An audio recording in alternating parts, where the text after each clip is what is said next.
Muy bien, vamos a hablar sobre temas de actualidad, por supuesto, varios que preocupan y que captan la atención de la ciudadanía. Está con nosotros el doctor Renato Pereira para ampliarnos y darnos su punto de vista. Doctor, buenos días, bienvenido una vez más acá a Noticias. Buenos días, Iván. Aquí, en nuestra edición matutina de Next Noticias. ¿Qué le parece este tema de la investigación? ¿Esto de alguna manera desmerita lo que está sucediendo de que se mencionen algunos nombres y otros no, cuando el clamor de muchos, inclusive veíamos a Edna Ramos diciendo dónde está Alberto Vallarino, dónde está Dulcidio de la Guardia, dónde está, etcétera, etcétera, etcétera? Pero Iván, déjame decirte que esto está tomando demasiado tiempo. El proceso debería ser agilizado, impulsado, la investigación, de manera que la gente tenga claridad de quiénes son los imputados y quiénes no son los imputados. No podemos envolver el país en una polémica, en una novela que busca al culpable o a los culpables sin que se defina quiénes son los que realmente cometieron el delito de atracos o peculados contra la cosa pública. Eso tiene que ponérsele término. No puede mantenerse a la opinión pública en un estado de ansiedad, saber quiénes están y quiénes no están vinculados a la comisión de delitos contra la cosa pública.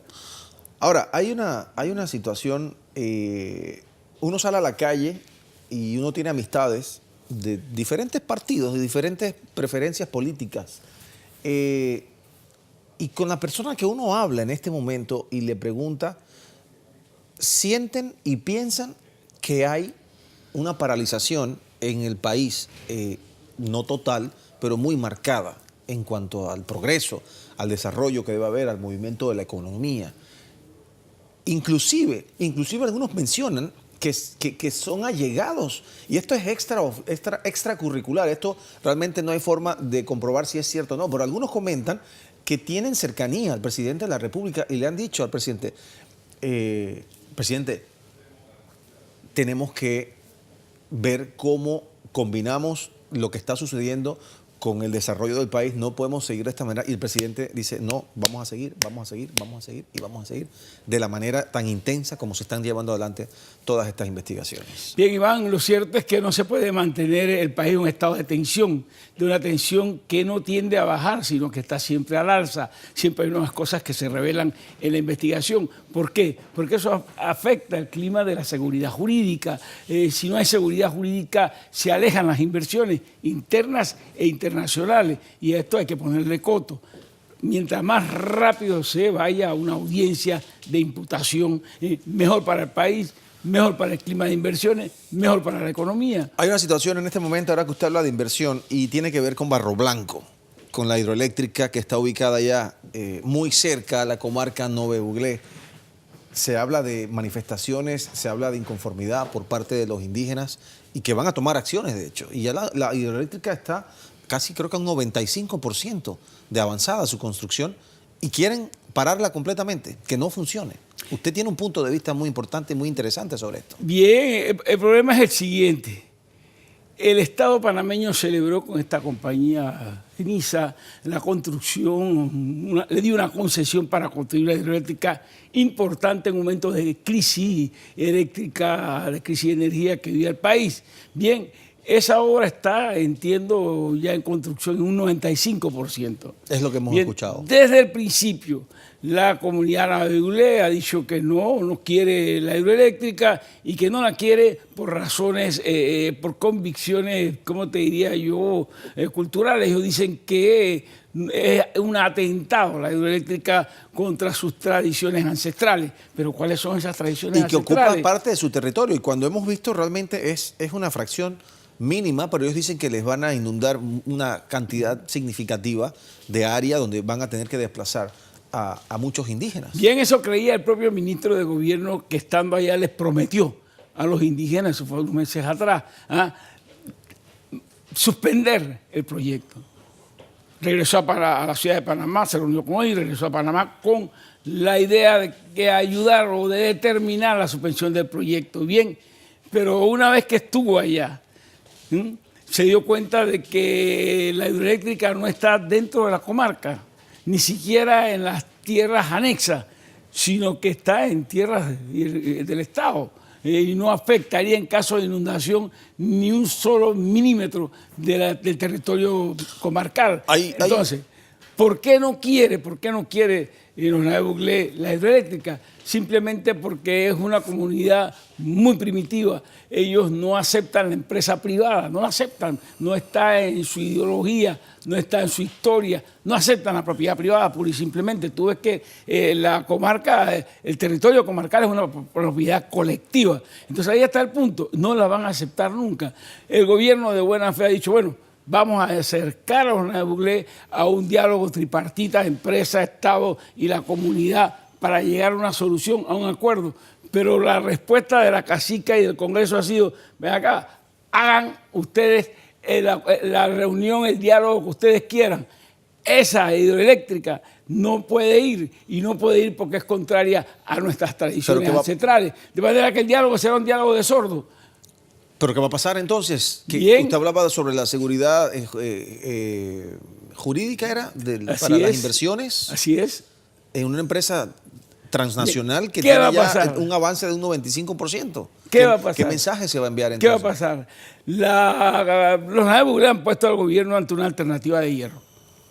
Por un lado, ellos son una minoría importante y representan la nacionalidad y todo lo que tú quieras. Pero la Constitución dice que las aguas y las tierras destinadas a la construcción de hidroeléctrica, así las aguas y las tierras son de propiedad del Estado, o sea, todos nosotros, no son propiedad de Bukele. Y el país necesita la industria, el comercio, la educación, todas las actividades nuestras dependen de la energía eléctrica de que podamos disponer, de manera que es una posición sectaria. Ya han convocado a manifestaciones. Han hablado inclusive de tomar acciones drásticas esta semana que inician los carnavales. Sabemos que en ocasiones anteriores se bloqueó la Interamericana por varios días. El retraso, la afectación que causó no solamente en salud, sino también económica de las personas que estaban transitando y los camiones que van y vienen hacia Centroamérica. O sea, es una situación. Y de luego los enfrentamientos que se dieron. O sea, ¿qué podría pasar aquí entonces? Bien, Iván, parecen duros. Los Nayib Bukele han dicho que el viernes, o sea, el día anterior al inicio de los carnavales, van a trancar. Si no disuelven, si no rechazan, si no destruyen la hidroeléctrica, ellos van a paralizar sectores de la Interamericana en Bocas del Toro y Chiriquí. O sea, Bocas del Toro y Chiriquí no tendrán el sábado movilidad. No habrá turistas que van y turistas que vienen de Chiriquí, Bocas del Toro, porque los Nayib Bukele van a trancar, eso lo han dicho, van a trancar la carretera Interamericana a nivel de Bocas del Toro y de Chiriquí, y no podrá haber pues carnavales para esa gente que la pasa en Chiriquí, sí. Ni de Chiriquí para acá, ni de acá para Chiriquí. Si cumplen su palabra, que sea, ¿no? La situación, la van a cumplir. Lamentablemente la van a cumplir. Ahora, el gobierno dijo que no va a aplicar mano fuerte en este sentido. Entonces, ¿cómo se solucionaría esta situación? Pero ahí está el problema. El gobierno ha dicho que no quiere emplear mano fuerte contra ningún grupo de presión, y menos contra los indígenas. Después que cuestionó, estando en la oposición, la intervención del gobierno, la intervención de las fuerzas del orden público en una ocasión que causó víctimas fatales. Bueno, el gobierno actual, que en aquel entonces era oposición, cuestionó, criticó esa acción y dijo, bueno, en mi gobierno, dijo el partido del gobierno actual, no vamos a emplear la fuerza. Pero no hay un solo gobierno del mundo que se pueda negar a restablecer el orden. Si el orden público se altera, los gobiernos de cualquier naturaleza intervienen. No tienen otro remedio, porque el primer deber de un gobierno es mantener el orden público, ¿no? Mantener la seguridad de los ciudadanos, y en consecuencia el enfrentamiento es inevitable, a menos que se cumpla con el deseo de los Nayib Bukele, que es no solo paralizar, destruir la obra misma. Hablando de enfrentamientos y hablando de violencia, hemos notado que en las últimas semanas pues, se han dado varias ejecuciones. ¿Qué impresión tiene usted al respecto? Usted me comentaba que le preocupa mucho, que inclusive tuvo que parar en la carretera porque había una situación en la que se percató que precisamente eso era lo que estaban investigando en ese momento. Bien, es notorio que en los últimos 20 o 25 días se han producido 3 dobles asesinatos en Panamá. Uno en Chiriquí fue masacrado, una pareja de jóvenes, una jovencita de 14 años, un muchacho de 18, fueron masacrados. Bien, la semana pasada, más exactamente el viernes, en la carretera de Panamá-Colón, a unos 30 metros de la entrada de la zona libre, se ajustició, se mató una pareja también de un joven y de una joven. Bien, acabo de ver en los periódicos que se encontró 2 hombres fueron asesinados, una pareja fue asesinada, amordazado y ejecutado. ¿Qué quiere decir esto? Bien, que la violencia se está apoderando del país. ¿Se le está saliendo esto de las manos a las autoridades? Efectivamente, estamos siendo desbordados por la inseguridad, por la delincuencia. Bueno, aunque las estadísticas hablen de una disminución. Eso le iba a decir, que reportan una disminución en la violencia. La impresión que tiene la opinión pública, la impresión que tiene el ciudadano, es de que vivimos en un estado en que la seguridad domina, controla y que las fuerzas públicas no pueden dominar el fenómeno. Esa es la impresión que se tiene, bajo esa impresión se vive y hay zonas en Panamá donde la gente desde las 6 de la tarde se atrinchera en sus casas. Eso no es normal. Siempre se habla de que estas son situaciones muy particulares que están vinculadas al narcotráfico, a la droga, etcétera, que no son crímenes comunes. Esa es la respuesta que las autoridades generalmente dan cuando se les cuestiona sobre la violencia y la situación. La semana pasada el fiscal del crimen organizado va a formular imputaciones a los 9 que asaltaron, 9 fueron 19 que asaltaron a los restaurantes, a 10 restaurantes, que fue un periodo de mucha violencia de unas bandas, ¿no? Sí. Asaltaron 10 restaurantes. Pues bien, esta semana se le imputan los cargos. ¿Qué quiere decir esto? Que no es solo impresión y que no es el narcotráfico, porque todos los imputados en del caso de los gourmet, todos son panameños, entre ellos algunos menores de edad, ¿no?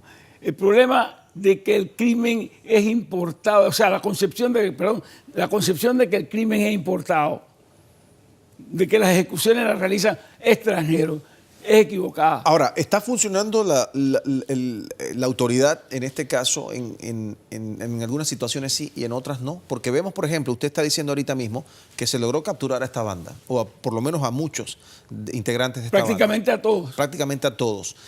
Vimos en estos días también una banda que se dedicaba a la clonación de tarjetas de crédito. También fueron capturados. Sin embargo, cuando se trata de crímenes que involucran narcotráfico, muy pocas veces cae alguno de los implicados. Bueno, Iván, tenemos que reconocer que la violencia está más ligada al crimen local, al crimen común que al narcotráfico. Por eso es que uno ve que no ve al narcotráfico mezclado en esto. Matan a una gente y tú no ves que el robo la causa sea el narcotráfico. Si no son los asaltos, los ajustes entre pandillas. Esas son las causas del crimen. ¿Qué está pasando? Pero no los capturan. ¿Qué está pasando? La ley, tenemos una ley de antipandilla y una ley de menores que se han convertido en verdaderas murallas protectoras del crimen. ¿Cómo te explicas tú que de las personas que fueron capturadas por los asaltos a los restaurantes, 4 de esos menores, una semana después estaban acribillando a una familia en La Chorrera? Tenemos una ley de menores que en realidad da licencia a los menores de 15 años para matar. Pero eso es incivilizado. Eso no ocurre en ningún país de la tierra. ¿Cómo que un menor que porque no tiene 15 años puede matar y matar y matar hasta que cumpla los 15 años? Eso no tiene ningún sentido. Y en la Asamblea ni siquiera se ha discutido la posibilidad de reformar esa disposición, esa anormalidad. No se discute. En la práctica, la policía recoge a los tipos que asaltan los restaurantes, unos menores, esos al día siguiente están libres. Esa es la queja de muchos policías. Nosotros hacemos el trabajo, los entregamos a los jueces, a quienes tienen que ver con esto, y al tiempo los vemos en la calle. Bueno, pues te repito, es cuestión de cambiar la ley. De los cinco ejecutores de la masacre de los 2 jóvenes en Chiriquí, 3 salieron libres en las 24 horas siguientes. Increíble. De 5 sospechosos, 3 quedaron libres. Solo hay 2 presos. Yo no sé, ignoro las razones por las cuales soltaron a esos 3. ¿Será que no? Pero sospecho que es efecto de la ley de menores. Pero no será por falta de evidencias también, porque obviamente, aunque muchas veces las cosas parezcan obvias, existe la presunción de inocencia. Entonces uno le explica. Porque si tú agarras 5 sospechosos de un crimen tan espantoso como es, y 2 o 3 días después tú lo pones en libertad, tienes que explicarle a la opinión pública por qué están libres. Y decirle, bueno, están libres porque no hay pruebas. Pero ¿por qué no dicen nada? ¿Por qué no dicen nada? ¿Por qué no dicen nada? Porque probablemente se trata de menores de 15 años, a quienes la ley protege. Pero entonces, No pueden ser imputados, su identidad no puede ser conocida, sus crímenes no pueden ser fotografiados. Claro. Esa es la realidad que estamos viviendo, ¿no? bueno, doctor, gracias por pasar por acá, gracias por compartir con nosotros y ponernos al tanto y darnos sus opiniones, sobre todo ante estos temas muy interesantes y que conciernen a toda la ciudadanía.